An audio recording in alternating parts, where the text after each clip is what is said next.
The Kent State men's and women's basketball teams made their trip to the MAC Championship. Did they make a successful trip through the gauntlet, or did they fall just short? And a real David and Goliath matchup took place in the ACC title game. Which North Carolina team came out on top? And Golden State made the short trip to the City of Angels to play the Lakers. Can LeBron take down an old foe? All of this and plenty more as this episode of Sports Corner starts right now.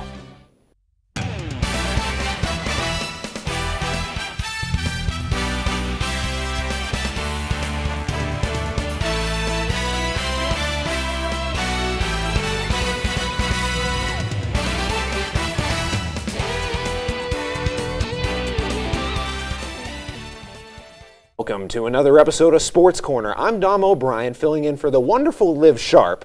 And I'm still Blake Aloja. We have some Kent State basketball coverage to get to, don't we, Dom? Oh, yes, we do. Both the men's and women's teams made it far in the MAC Championship. But let's take a look at how they all fared this weekend.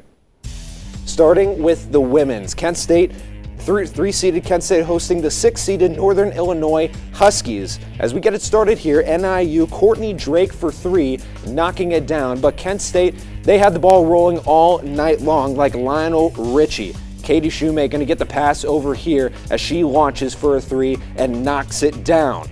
Now moving over through the other side. Katie Shoemate, she had a great time this entire game long. She gets the inbound here. They win this one 63-60, the final there. And now we move on to Ball State. Two-seeded Cardinals, three-seeded Golden Flashes. How did they fare in the powder blue jerseys here? Well, Katie Shoemate going to drive to the lane, can't get the bucket, and Michaela Morris puts it back and it goes through. But Ball State still have room to respond here as the feed goes to Annie Roush and gets the bucket and the foul. A great play from Ball State, but Janae Taylor had something to say here. Puts it up, can't get it down, tough rebound, and it goes through, and they win this one 65-50. They move on to the final game in the MAC Championship where they play Buffalo in the all-whites. Here we go, three-seed Golden Flashes, four-seed Buffalo Bulls. Katie Shoemate, hook shot, swirls it in. A very nice play from Shoemate, the redshirt senior, once again. Now we go on to the same side once more. Again, Shoemate try to get it over and it goes to Batch off the glass. A beautiful shot. And then once more, Dunn tried to launch it for three. Can't get it. Janae Tyler off the glass and in. And this about sealed it. The Kent State Golden Flashes, you are MAC champions once again for the first time since 2002. Here's Todd Starkey. They probably remember a few things, probably the things I don't want them to remember. But the biggest thing I've told them is championships are hard to come by. Right? It's hard to win championships, and these three and their teammates embrace the hard every day. Well, it's the men's turn now. Kent State started the MAC tournament against number one ranked Toledo, and the defense really won this game for Kent as Toledo averaged 80 points per game in the regular season, but in the first round matchup, they were held to just 59 by the Golden Flashes. The Kent offense was highlighted by Von Cameron Davis with 26 points, but the guards also helped push Kent past Toledo as Jalen Sullinger and Giovanni Santiago combined for another 26 points. Santiago was hot from deep as he knocked in 3 of his 6 attempts, and after losing by 15 in the regular season finale, the Golden Flashes at the 8th seed upset the top-seeded Rockets and march on to the semifinals where they would match up against the 5th-ranked Bowling Green Falcons. And that BG game was great earlier in the regular season. It went into overtime, and Kent did a great job of keeping control in this one as well. There were only 3 lead changes, with the Flashes leading the game for almost 30 minutes. Santiago had another magnificent game, dropping 20 points on 6 of 9 shooting while adding in a game-high 6 assists. Marcus Hill led the way for the Falcons, scoring 22 points and 6 boards. And after not hitting a 3 in the first round, Sullinger found his touch against BG as he put in 5 of 7 from deep, finishing with 22 points and 5 assists. Kent took the second round by a score of 73-60, and all of a sudden they're only 1 game away from the big dance. And it was against who else but Akron. Von Cameron Davis led the Flashes with 21 points, 6 boards, and 2 steals. Jalen Sullinger followed, recording 19 points and a career-high 8 boards, and the Zips were led with 3 players in double figures. Ali had 8 18 points and 5 assists. Enrique Freeman tacked on 17 points and 9 boards. But look at the ending of this game. Solinger, we're down by 1. Claron Hornbeek right there to put it in, and we're up by 1 with just over 5 seconds. But a mental blunder by Julius Rollins. He fouls Greg Tribble on the inbound. Tribble knocks down both. Kent, last chance, down by 1. They can't get it to go, and Akron takes it. A heartbreaker for Kent, 62-61. Here's Sendy. Listen, what a great game, and what a horrible, tough way to lose. Feel really badly for our whole roster with how we lost. Now we have our correspondents that just joined us, Alex, Isaiah, and Michael Neenan. They were at both of the games on either side. Now we'll start over here. What led to the wins in the tournament from both the men and women? We'll start with you, Alex. Well, I think for the women, the biggest thing that led to wins was that they were just ready and adjusted to what the tournament was there for, what the tournament provided. I think Bridget Dunn in the first 2 games, no one really expected her to up her rebounding game. She had 15 rebounds against NIU and 13 rebounds against Ball State, putting up 16 points and 14 points. And I think that was really big. This team knew that they could score from different players. They needed it. Shoemate and Batch came in the last 2 games. Shoemate had 18 against Buffalo. Batch also had 14 against Buffalo and 4 assists. This team got a little bit of luck from Ball State not shooting well. They shot 26% from the 3-point line. They usually score 73 points per game. They only scored 50. And I think that you have a little luck, you have a little hard work, it can get you a long way. Yeah, well, as for the men's team, this team struggled a lot in the regular season. They didn't have much of an interior presence. However, this time around, they went with something different. They started using Von Cameron Davis post-ups more often.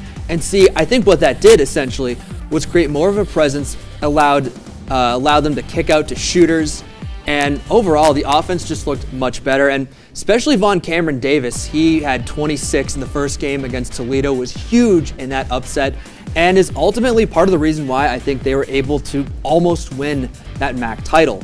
I think that at the end of the day, this was a team that really needed more of an interior presence, and they figured it out at the last minute.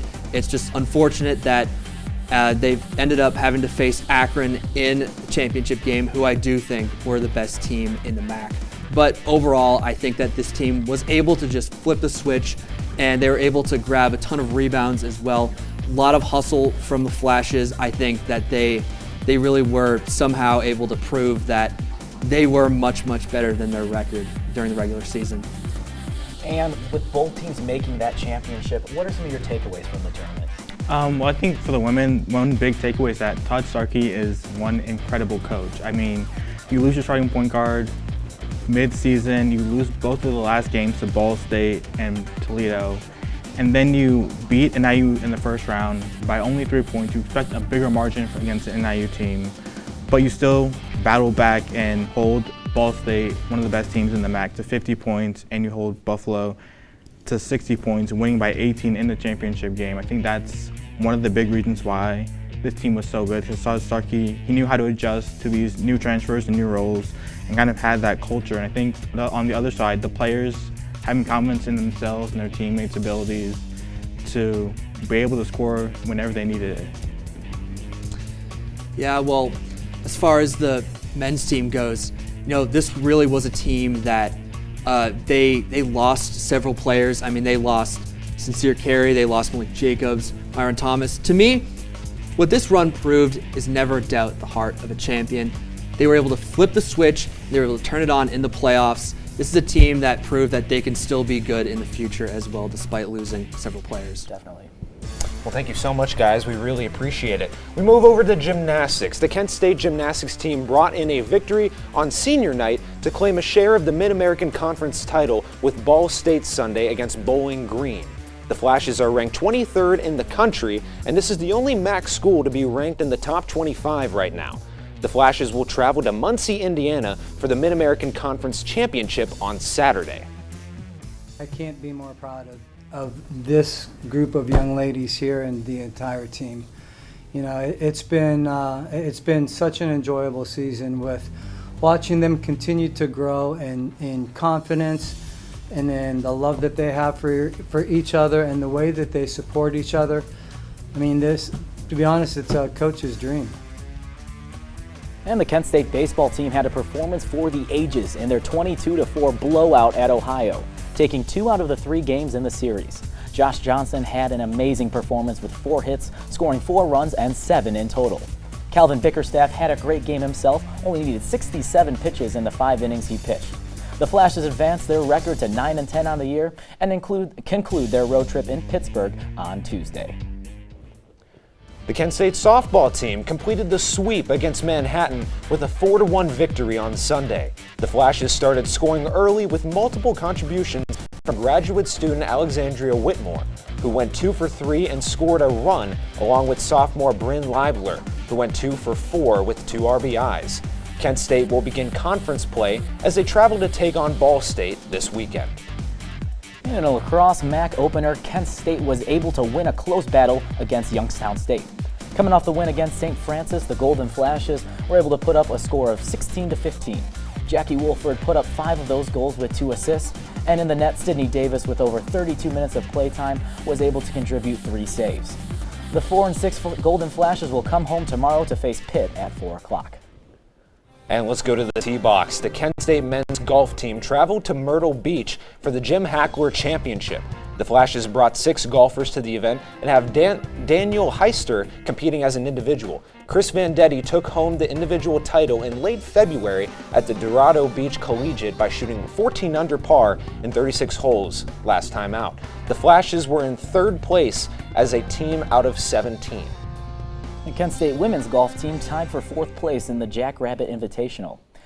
Leon Takagi, Veronica Kidronova, and Hester Sicking each were in the top 20. Takagi shot a score of 71 at even par. Kidronova shot in 12 birdies over 3 rounds, and Sicking took a big step forward as she went up 14 spots and carded a team best of 69. The Flashes will travel to Ardmore, Oklahoma to compete in the Bruzzy Invitational on March 30th and 31st. Now we're going to move over to something a little different here. We're going to play Guess the Golden Flash, as we're going to get a picture up here. We have to guess who it is. I don't know how I'm going to do on this one. I'm going to be honest. We'll see. Oh, it's football last week. Now we got some basketball. Okay. And so, Toronto High School played 2015, 2019, 15 points, 2017 MAC tournament. A little before our time, just Yeah. before our Just time. a tad. Just a tad. does that high school help anybody? No. Yeah. Where is that? Yeah, Not Romulus even High School. 2015 to 2019. Yeah. I mean, 2 of my cousins graduated in this time. I have no clue. I have no idea. I have no idea. Who do we got? Who's it going to be? Do we have a name? Jalen Walker. Jalen Walker. Okay. All right. Now we know Jalen Walker went to up that our high game. school. There it is. Yeah. All right, let's move on to another one, shall we? I would love to see this. Oh, there's just one? It's just one. Okay. Yeah. We'll get Well, another that's one all- next week. that's We'll all get we another one got. next week. Oh, man. Well, I didn't know that, obviously, but now I know. Oh, man, it's March, and we couldn't be happier. Stick with us as we show you what March is all about. Come back here.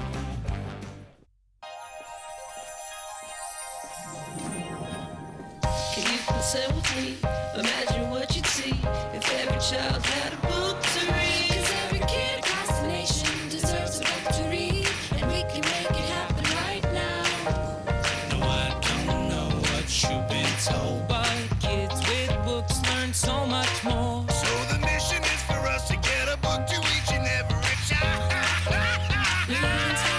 So let's join hands, book people unite. Unearth hidden passion. Come on, we'll have a good time. Planting seeds of inspiration to motivate some magic. To change the writing on the wall. Writing on the wall. And make a difference.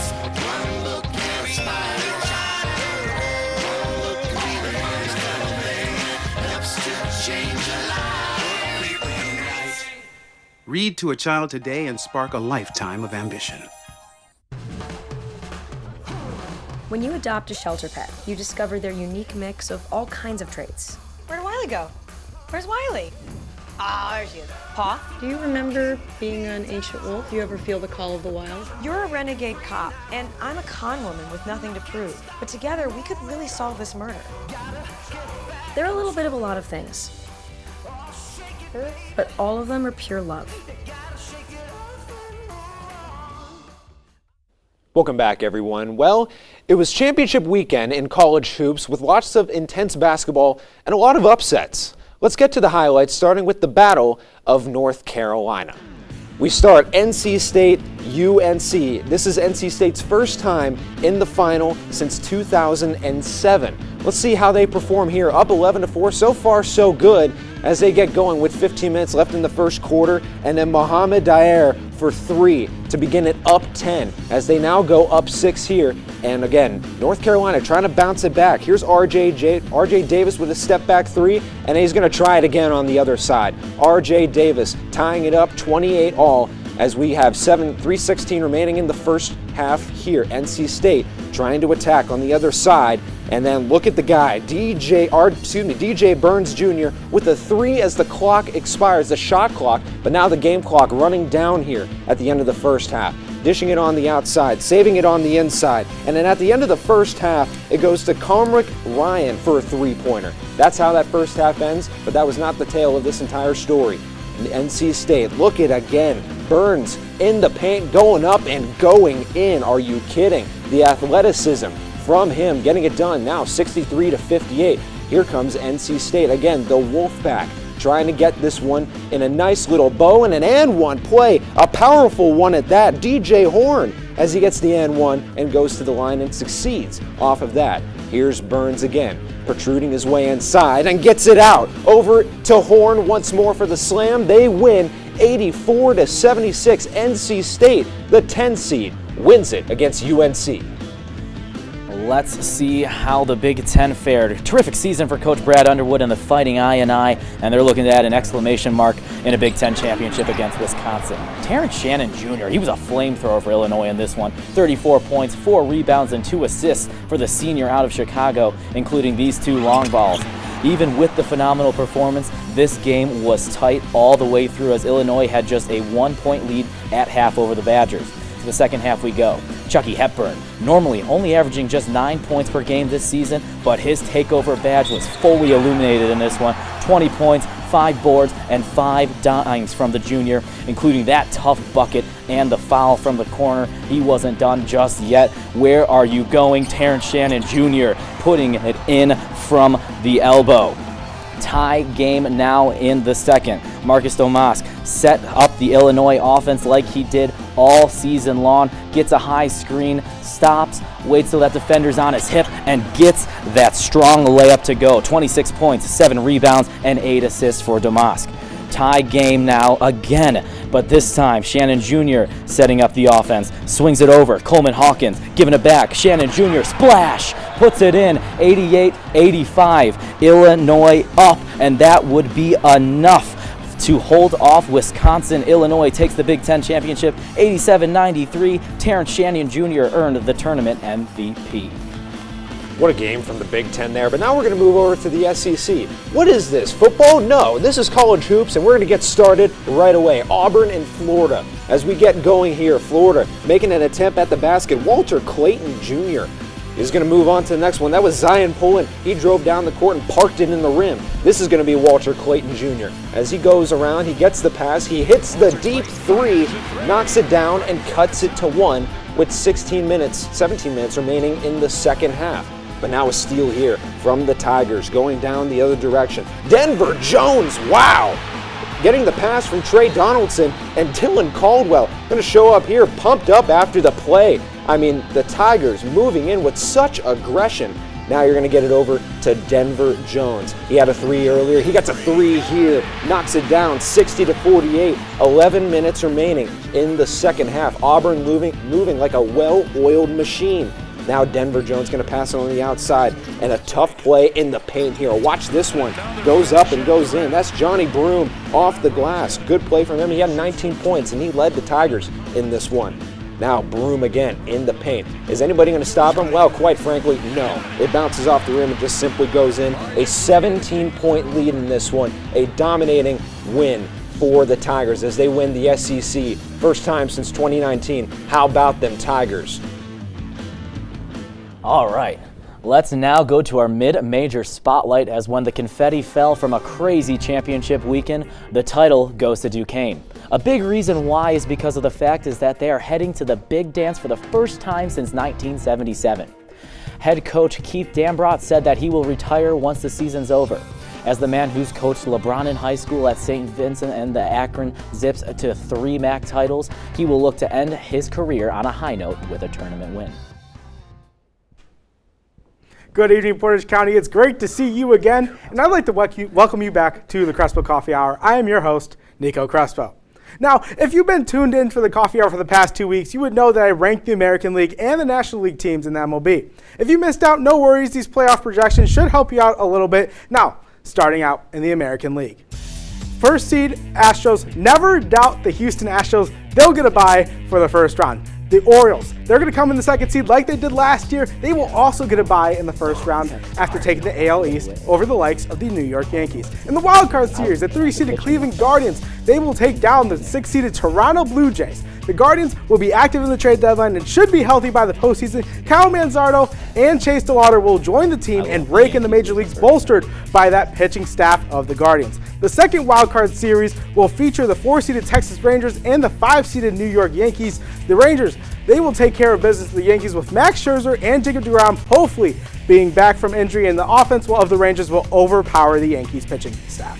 Easy sweep. The 2024 American League Division Series will be a tale of sweeps. The Guardians are hot in October, sweeping the 1-seeded Astros, advancing to the championship series once again. And once again, the Orioles, they're going to get caught up in the very hot Texas Rangers and get swept, even after bolstering the lineup and gearing up that pitching staff. The championship series featuring the Cleveland Guardians and the Texas Rangers is definitely one of the championship series of all time, but the Rangers will probably take care of the Guardians in 5 games. The Rangers are just clearly the best team in the American League, and now to the National League. Just like last year, the Braves, they're going to be the number 1 seed in the National League, easily winning over 100 games while having the best lineup and a top 5 rotation will have the Braves getting a bye. Again, just like last year, the Dodgers, they're going to come in the second seed. With the addition of Shohei Ohtani, Yoshinobu Yamamoto, and Tyler Glasnow, they will have to fight trying to get that 1 seed from the Braves. Unfortunately for them, they'll have to settle for the second seed. The National League wildcard series will start with the NL Central winner with the St. Louis Cardinals taking on the San Diego Padres. With the pitching, the Cardinals added in the offseason, they will end up carrying them to the playoffs, while the hitting is still the coldest in the league. The Padres, winning around 88 games, wanted the NL West crown, but will never touch that until the Dodgers go into rebuild mode, which I don't know if that will ever happen in our lifetime. They just traded for Dylan Cease, so the pitching will be great, but the inconsistency in the offense will just be able to get by the Cardinals in 5 games. And for the other wildcard series, we will have a repeat of the 2023 National League Championship Series with the 5-seeded Arizona Diamondbacks and the 4-seeded Philadelphia Phillies. That series went 7 games. This series will go 5 games with the Phillies pulling it out. This series will be a back and forth the entire way, but the Phillies' clutch hitting will put them past the reigning NL champion Diamondbacks. The National League Division Series, just like the American Leagues, will be a series of sweeps. The Braves making easy business of the Padres, who can't catch up to the power offense of the Braves. And with the Dodgers and Phillies, the Phillies, of course, will be sweeping the Dodgers, because no matter how much games and how much money the Dodgers spend and win, they still can't get away from choking in the division series. For the National League Championship, the series, the Braves will face off against the Phillies. This will be an interesting matchup for both, but in this case, the National League champion will be the Philadelphia Phillies. And after beating the Braves in 6 games, although the Braves were by far the best team in the MLB, they will go cold again in October, forget how to hit the baseball. Red October is officially back. And now, in the World Series, the Texas Rangers will be taking on the Philadelphia Phillies in a star-studded matchup in late October. Although this series will be full of offense, the Texas Rangers will take it in 5 games and will be back-to-back champions. And that's all I have for this edition of the Crespo Coffee Hour. I hope you enjoyed this little MLB feature that has been on the Crespo Coffee Hour for the past couple of weeks, and we are only 10 days away from opening day. I've been Nico Crespo, and as always, keep sipping. Well, thank you, Nico, and quite frankly, I agree with all your picks. Saturday, the Cavs were on the road and played to visit the Space City. Can they take down the Rockets? We will tell you the answer.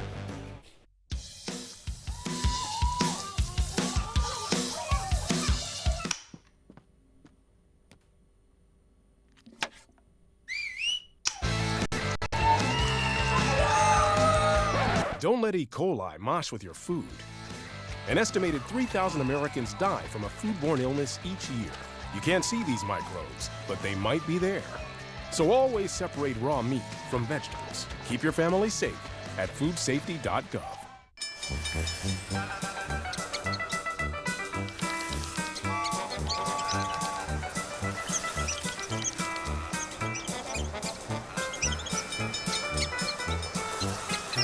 Kids will spend 15 minutes watching online videos like this one. Brushing for 2 minutes now can save your child from severe tooth pain later. 2 minutes twice a day. They have the time.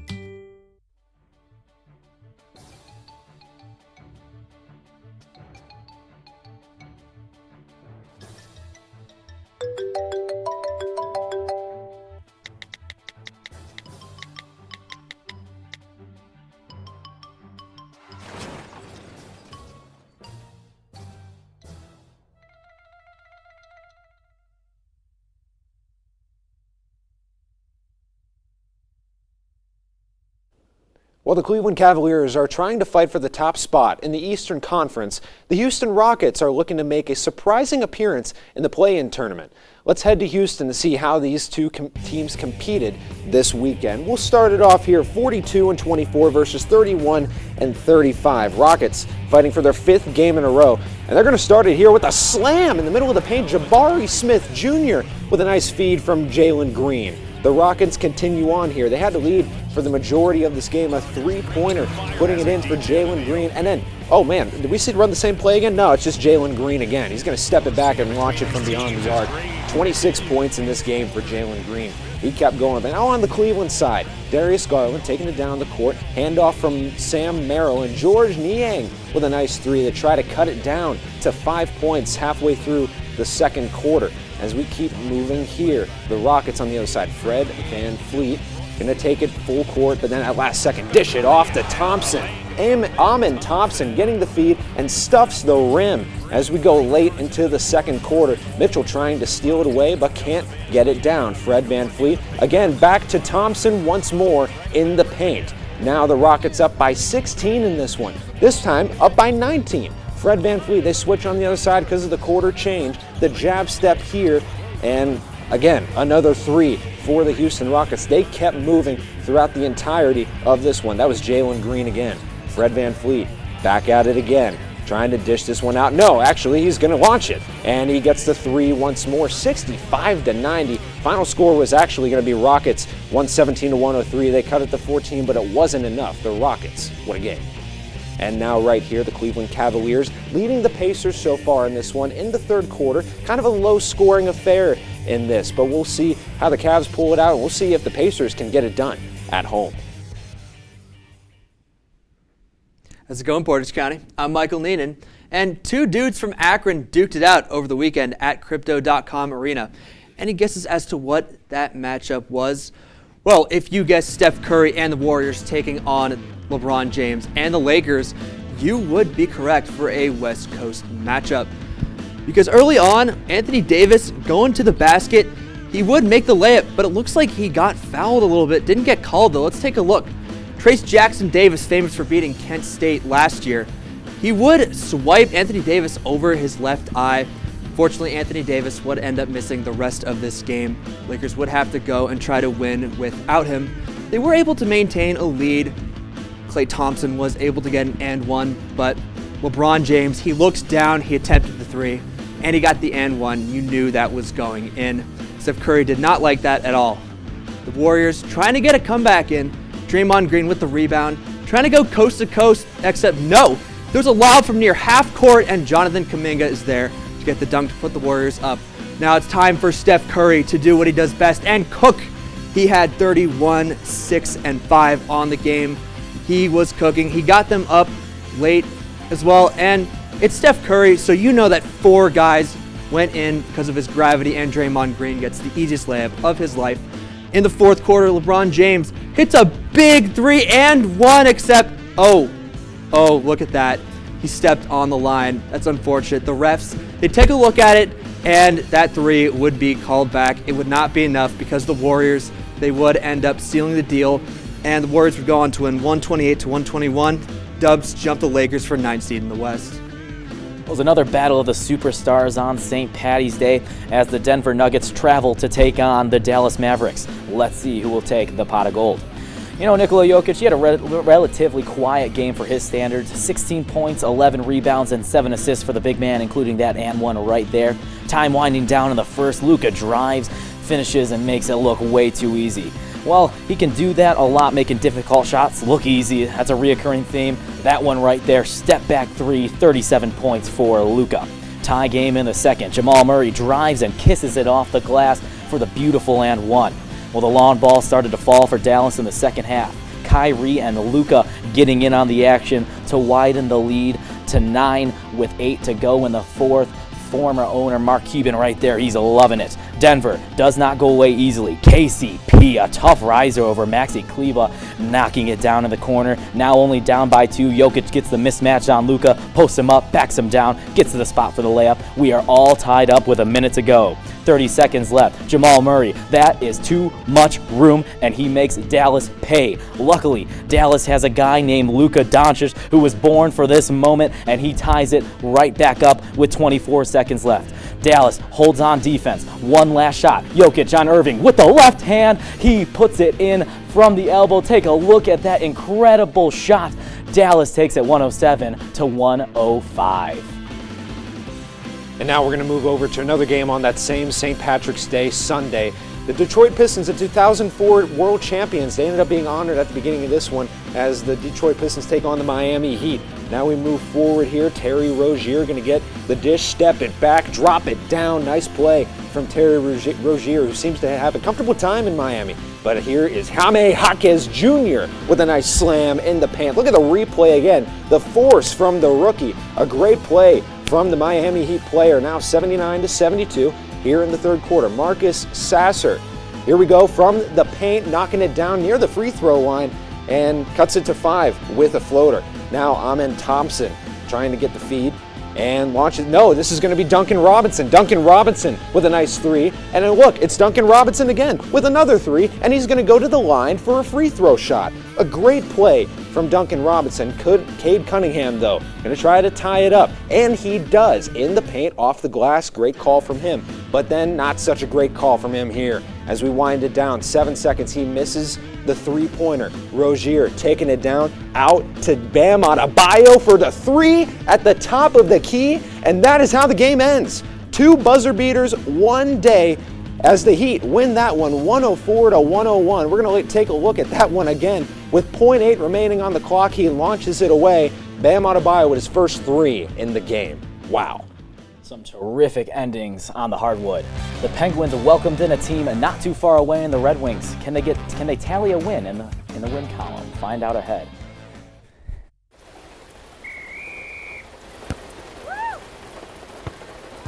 Come on!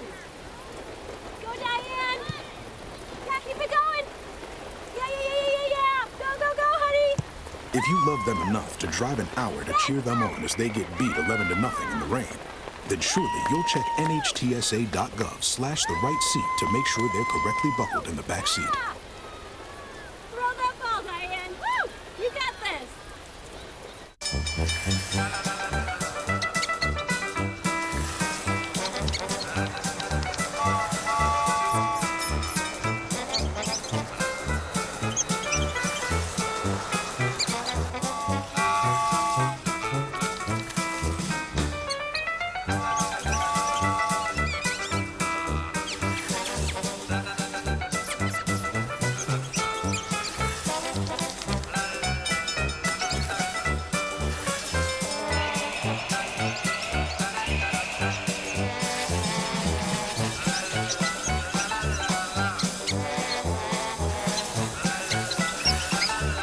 Will spend 15 minutes watching online videos like this one.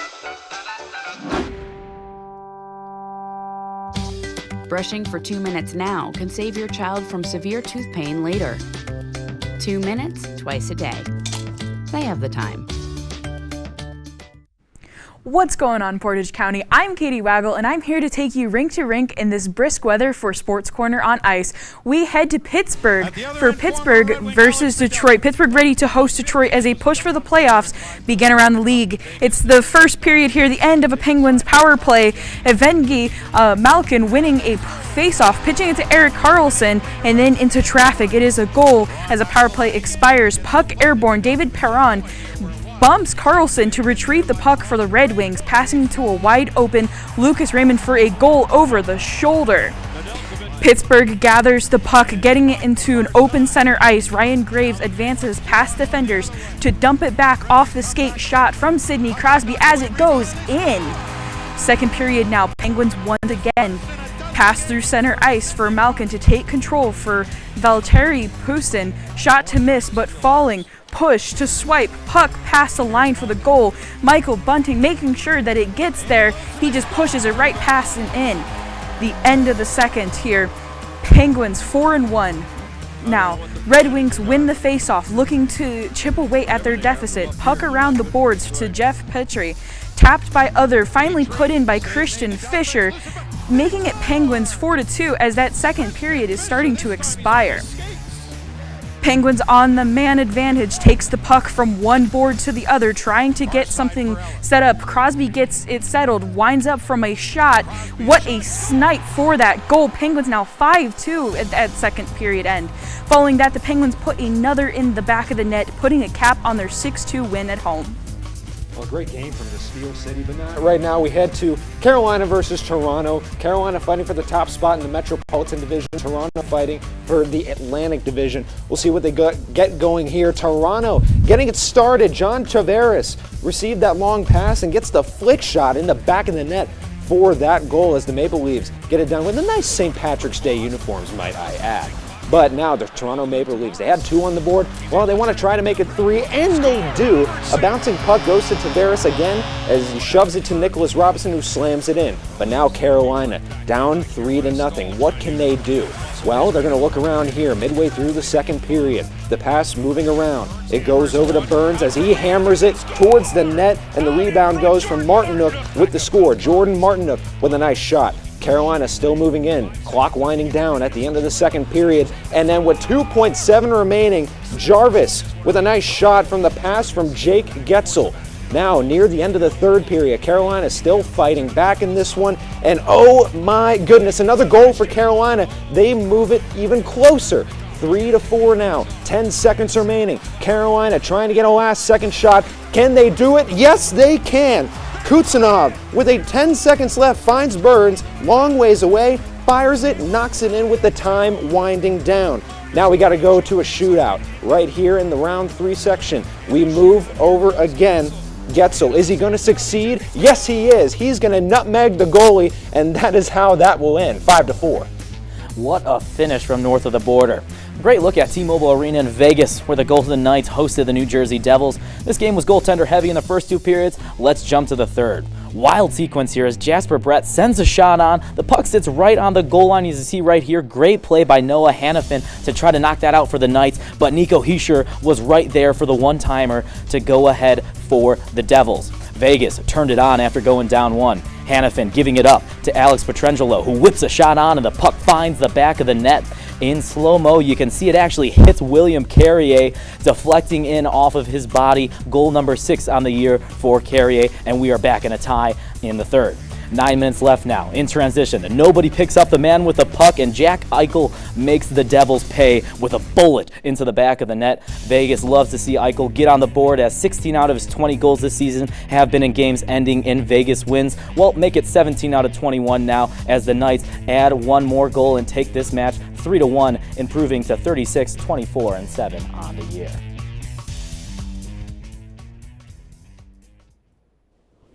Well, everybody, grab your snorkel because we are going for a dive. What NFL prospect our own Ryan Shanko will highlight. I'm heading out, man. You want to ride? No, I got my car, but I actually really need to go to the bathroom. Dude, are you okay? I am definitely buzzed. Yeah. I think I will take this and I will take that ride home.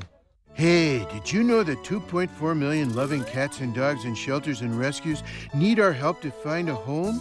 Go to theshelterpetproject.org and search your local shelters and rescues. Go for a cuddle with your next best friend. Adopt. Welcome to my block party. Glad you can make it. I can do this all day. Your moves are just gay. Using gay to mean dumb or stupid, not cool. Not in my house, not anywhere. It's not creative, it's offensive to gay people. And you're better than that.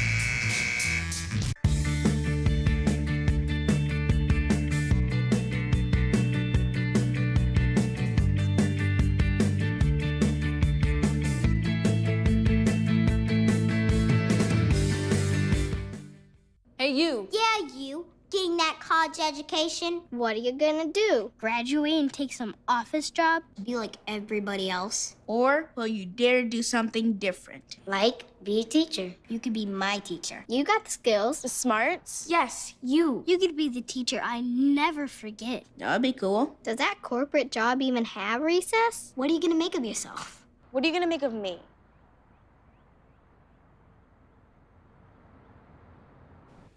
Hello everyone and welcome to the deep dive. Dom said to get your snorkel ready, so go ahead and do that right now. I'm TV2 NFL draft expert Ryan Shanko, and oh boy, if the clock isn't ticking down towards the start of the 2024 NFL draft at double speed. I mean, there's just so many prospects to talk about before we get to April. So today, I'm going to talk to you about Washington wide receiver Rome Odunze. So let's get some context before we get started. The consensus #1 wide receiver in this class has been Marvin Harrison Jr. for a long time now, and for good reason. I mean, Marv is a phenom. He's nothing short of what we could consider a generational receiver prospect.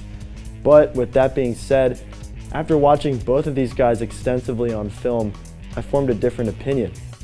I think Rome is the wide receiver 1 in this class. I think he and Marv share a 1A, 1B kind of dynamic, with Odunze just ever so slightly having an edge. Now, I understand that if you're keeping up with the draft via social media, this might seem borderline blasphemous to say. I mean, Marv gets all the attention, he gets constant praise on ESPN and the like, but if it were up to me, Rome would be right up there with him on your timeline. But enough conjecture, let's talk about why I'm favoring Rome over Marvin throughout the pre-draft process. Essentially, I have Odunze as wide receiver 1 because of his physical prowess and his strength, paired with those other traits which I'll get into. I think that makes him almost the perfect prospect at receiver. Let's think of it this way. It's 3rd and goal. From the 2, 8 seconds left. The run game hasn't worked all day. You need a touchdown to win the game. And Rome Odunze is one-on-one with the other team's best corner on the outside. Everyone and their mom knows the ball is going his way, but despite that, he still makes the play, an incredible leaping grab over the top of the DB. I don't have that kind of confidence in any other wide receiver in the class to go and make that play. Now, about his other traits. To me, like I just explained, Rome is the best contested catch artist in the class because of his strong hands and NFL-ready frame. But he's also an elite route runner with a full route tree. He has great footwork on the sidelines, and he's absolutely adept with the ball in his hands after the catch. He consistently makes defenders miss on tunnel screens and short routes that he runs, and at 6'3", 215, that's really impressive. I mean, overall, he is a matchup nightmare. He tracks the ball over his shoulder down the field at an elite level. He knows how to sit into zone coverage and make himself available for his quarterback on a play-to-play basis. And like I explained a bit ago, he just has that big play X factor. He always seems to play his best when his team needs a big play in a clutch moment. But of course, he's not without flaw. I found that from time to time his release can be slow off the line of scrimmage, and sometimes his footwork can leave something to be desired. So found that he can get slowed down if defenders get a hand on his shoulders at the line of scrimmage to knock him off his line. And though he can run every route in the book, his routes themselves, I mean, they could be sharper. He could flatten off his digs a little bit more at the top. But honestly, right now, he runs routes well enough to be a starter in the NFL. I mean, and I really had to nitpick to find like these flaws. This is pretty much all I found, and I mean, that's a really good sign about how good he's going to be at the next level. I think Rome is so good that he's selection proof. It does not matter where he goes. He's going to be quarterback proof and matchup proof as a prospect. However, I think his best fit's probably going to be either Arizona, LA with the Chargers, Atlanta, or Chicago. Personally, I'd love to see him catching passes from Justin Herbert in LA. And now that the Chargers are without Keenan Allen and Mike Williams, that pick makes a lot of sense for me for the Chargers at 5th overall. Thank you guys for taking this deep dive with me. I've been Ryan Shanko, and I can't wait to see you next time. Well, Ryan, we're not letting you go quite yet. We need to get you back on the show because we're going to talk about some of the best and worst moves of NFL free agency so far. So tell us about some of your favorite moves of the cycle so far. All right, let's do it, guys. I'm happy to still be here. I didn't want to go, so that works out really well for us. One of my favorite moves of the free agency cycle so far is the Steelers doing what they did for their quarterback room. Getting Russell Wilson for $1.12 million is nothing short of miraculous, so they can thank Denver for that. And I think getting Justin Fields for a 6th-round pick after waiting and waiting and waiting, finding out there was no market for him, and then trading for him for a 6th-round pick, great move for them. They have a dynamic athlete and a player who could come in and make some splash plays if they need a change of pace. I also really like Danielle Hunter to the Texans. That's an A- from me. I think the Texans paid him a little bit too much guaranteed money. He's 30 years old, but he is a game wrecker. He's a great player, so that's an A- grade. I love Hollywood Brown to the Chiefs. I mean, Pat Mahomes, the rich get richer.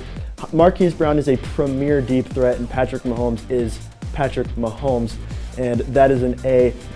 1 year, $11 million. It's a bargain. Great deal for them. Brian Burns to the Giants in a trade. That's an A. They didn't acquire him in free agency, but they waited for the Panthers to let Burns' value go down. They didn't have to give up any 1st-round picks. Great job by the Giants to shore up that defensive line for the future. Thibodeau, Dexter Lawrence, and Brian Burns is a scary trio on the D-line. A move that I think flew under the radar for a lot of people is Frankie Louvu, going from Carolina to the Commanders. An A+, 3 years, $36 million. Frankie had over 100 tackles last year, one of the best linebackers that no one really talked about because he was on a team that lost a lot. Now, the Bears got Keenan Allen away from the Chargers. Never thought I'd say that Keenan Allen wasn't a Charger, but the Bears gave up a 4th-round pick for him. That was it. Fantastic job seeing that he was disgruntled in LA, making an offer, and getting their guy. And the last move that I really liked, Xavier McKinney to the Packers. Green Bay lost Darnell Savage, and they didn't really have any depth at safety. Going out to get Xavier McKinney is an A+, and they got him 4 years, $68 million. Great value for one of the best safeties in the league. That Packers team is slowly starting to look real dangerous. Yeah. Well, Ryan, with the good, there has to be some bad. Who whiffed on some of their moves?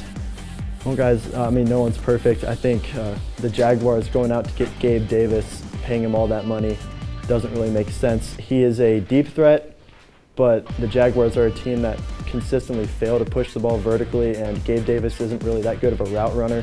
So I think paying him, I think it was $39 million guaranteed. That's a C-. I mean, he's a good player, but he's injury prone and he can't really run routes, like I said. Doesn't make sense for their team, and I think they just got a little desperate. Same thing here with the Panthers giving Robert Hunt $100 million. He is a good tackle.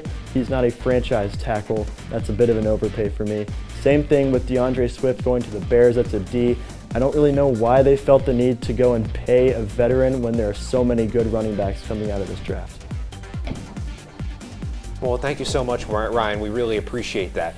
Coming up here, we have a brand new segment to highlight, and it might get a little odd. We'll give you a reason why shortly. I'll be here to hear what's on your mind. Take this time to talk and get it right. You know I'll be there all your life. When you need me, I'll be by your side. By your side. And every day is a different day. Everything is in everything. Even when you think things could never ever be the same. Don't be scared of the world, I'll be here to stay. By your side. Even when your heart ain't listening, or your mind takes you a different way, towards a different path. All you gotta do is sit and ask. When you need me, I'll be by your side. When the adults in a child's life talk early and often about the dangers of underage drinking, the message gets stronger every time. I'll be by your side. Talk. They hear you. Welcome back, everyone. Let's get weird, shall we, as we welcome you to O'Brien's Oddities, a new one that we have on the show because, well, obviously I'm here, and we're going to talk about golf because obviously I'm here. And today we have Wyndham Clark playing in the Players' Championship. He needs this putt to tie the lead. No, he doesn't get it. What? Why did it go 180 degrees around? Wyndham Clark misses out on millions of dollars because of this missed putt. Scotty Scheffler wins it, and he gets back-to-back, by the way, 20 under, but he was 19 under here. He could have made that to tie it up, and he did not. Unfortunate call for him, but that's what we have for our weird moment of the day. Now we head to my first ever Man on the Silver Mountain, and for me, we're going to give it to Kyrie Irving. Why? There's no other person for me to give it to, quite frankly. 48 minutes of play, 24 points, and 9 assists, and a mind-blowing left-handed floater to seal the game for the Mavericks over the Nuggets. Not only that, but he did all of this while fasting during Ramadan. I firmly believe Irving is the only player that could go through these trials and tribulations and still pulled off a phenomenal performance to give them a game. And my man on the Silver Mountain is Long Beach State head coach Dan Monson. Last Monday, the university announced it had mutually parted ways with Monson after 17 seasons, but the school agreed to allow him to coach the rest of the campaign. Well, Monson made the most of this as LBSU caught fire in the Big West tournament. Entering the conference tourney, Long Beach State had been one of the worst three-point shooting teams in America, but over the tournament's 3-day stretch, the Beach splashed in 38% of their long balls to win the Big West as the 4 seed and punch their ticket to the big dance. Coach Monson and Long Beach will be taking on the 2nd-seeded Arizona Wildcats on Thursday at 2. And let's now go to another edition of Blake's Best Bets. We have been running with college basketball for a while, so let's go back to the NBA today. I'm liking Knicks +7 and Jalen Brunson to score 25 points on the road against the Warriors tonight at 10. New York dropped their first game against Golden State, but they have been clicking over the past few weeks, especially on defense. New York will be looking to hold their opponent to under 100 points for the 6th straight contest on Monday, while Brunson has dropped 40+ in consecutive games and averages over 27 during the season. Well, thank you for that, Blake. Now we're going to go straight over to our dream starting 5. This is going to be a fun one. We get to think of anybody and we basically make a starting 5 out of it. So we're going to take a look at the first one here just in the moment. We're going to have a lot of fun with this one, I can tell. I'm going to start with this one. My point guard, Troy Bolton from East High. How are you? Come on now. He got the game winner against West in High School Musical 3 senior high. How can you not, senior year, how can you not remember that? So you got point guard Troy Bolton. You got Klay Thompson when he was 25 years old. Why? Because that's when he had his 37-point third quarter. Remarkable performance, really perfect at that point. Small forward, Will Smith. Bel Air Academy, are you kidding me? Come on now. I mean, he was a phenomenal player, and he's going to make a phenomenal player on this team. Power forward, Jackie Moon. You've seen the movie. I know you have. I'm looking right at you. You've definitely seen the movie. He was a stud on that team. He's going to be a stud on this team. And then finally, we're going to go with our center, Pound. Where is he from? Space Jam. Who voices him in Space Jam? Charles Barkley. That's all I have to say. Pound is going to destroy inside the paint, block every shot that you got. This is my ultimate starting 5. I'm going to hand it to you. Well, I might have an answer in the center for you, for Pound. I got the Big Show down there. WWE legend, big dude. Also, he's going to have a lot of fun setting that pick and roll with Stephen Curry. Have fun trying to get around the Big Show, trying to get to Steph Curry on that three-point arc. And then I got Aaron Kraft, Ohio State legend at the 2 spot. Terrific defender, can slash, can pass, and that's all you need when you got Curry and LeBron around you. At the 3, LeBron James, the greatest NBA player of all time. No other explanation needed. Jackie Moon. I like where our minds go together. There's a ditto there. Right there. Have to play against each other. That'll be an evenly matchup right there at the 4 spot, I'd say. And as I already talked about, the Big Show in the center. That's going to be fun. That'd be a great matchup. We're going to move it over to the couch to see what they have to say on their starting. This is my starting 5. So we got point guard, greatest point guard ever, Stephen Curry, obviously. Shooting guard, Kent State legend Sincere Carey. Got to give it to him. Shut up, Grease. We're going to get some bloodline action going on here with the tribal chief, Roman Reigns, acknowledge him. And then a high chief, The Rock, acknowledge him. And then at center, we got Jack the Stack Bernie. You put Stack Bernie at the 5? Bernie at the 5. Yeah. He's a monster down there. He's got a good post game. Shout out Terre Haute, Indiana, for real. Oh boy, here we go, guys. Da Vinci. I see a lot of athletes on there, but none of you got creative. Listen, at the 1, we've got DB Cooper. If this man could steal a Boeing 747 and then get away without being caught, what could he do on the basketball court? We may average 5 steals a game from the 1 spot. Leonardo da Vinci, his mind was ahead of his time. He'd be dropping dimes places you hadn't seen them dropped before. 12 assists a game, easily from the Italian. Joe Rogan, he spreads conspiracy theories as far as the eye can see. What would he do with The Rock? Spread it all around the floor, everyone gets involved. Then at the 4 spot, Abraham Lincoln. He was really tall. He's going to be throwing it down. I could see Abraham Lincoln, East Bay, windmill, all of it. Rock the baby. And then at the center, William Howard Taft. If you can get stuck in the White House tub, you can eat up space at the 5 for Hold me and grab on, let him rebounds. cook. So Let him cook. I want LeBron, Steph, Stack Bernie aside. Respect Stack. Nobody's stopping the DB Cooper, William Howard Taft pick and roll. You can't tell me otherwise. Who we got next? Who we got next on the lineup? Oh boy. All right, we got mine. So what? Like I said, I mean Troy Bolton, East High. I mean, they are all in this together. So we do have Troy Bolton, and then of course Caitlin Clark. I mean, come on, she just broke so many different records. Of course, she has to go on my starting 5. And then we also have Michael Jordan, because I mean, the GOAT. I'm not going to explain that. And then we have Cypher PK. So Cypher PK, this one's like coming out of nowhere. He is a Fortnite streamer, but I mean, outside of playing Fortnite, he plays basketball. So that's why I'm going to go with him. And of course, the center, just for height, I'm going to go with Shaq. I mean, he did win 3 MVPs in the early 2000s. Shaq So v. William Howard Taft. Shaq v. William Howard Taft. Yeah. Who we got next? I mean, look at that. I'm taking Stack. Shaq Oh, v. boy. And I mean, we got to go with mine. See, starting at point guard, we got Barack Obama. See, what a lot of people don't know is that he actually won a state championship in Hawaii in 1979 with his high school, standing at 6'1". We just need a little facilitator action. At shooting guard, I also went with Abraham Lincoln, 6'4". He brings a lot of length to the table. Actually, he won a county wrestling championship, did you know, in his hometown. And for small forward, I am going to go with Filip Vujanovic. He is the first president of the independent Montenegrin Republic. He is also 6'7". He also brings a lot of length to the table. I think teams are not going to be able to score on him. He's just great at staying in front of guys. I think that he's going to bring a lot of versatility defensively. For power forward, I'm going to go with Tsar Peter I. He is known for founding the Tsardom of Russia and as well as the Russian Empire. He was also 6'8", too. I mean, I just need this guy defending the interior as well. I know that this man, he's not going to let anything pass, but in case anything does get past him, I have Maximinus Thrax.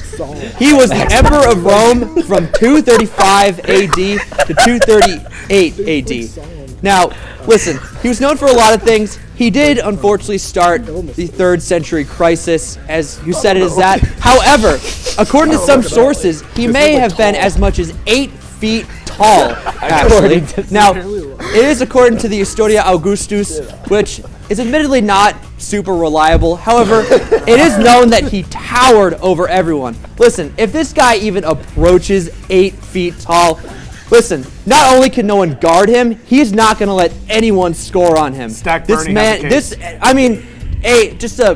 this guy rolling to the basket is terrifying. These guys would average 120 points a game and allow fewer than 30 points. I rest my case. We need to move to the next one. We covered all over the country on that one. I have not done that much research.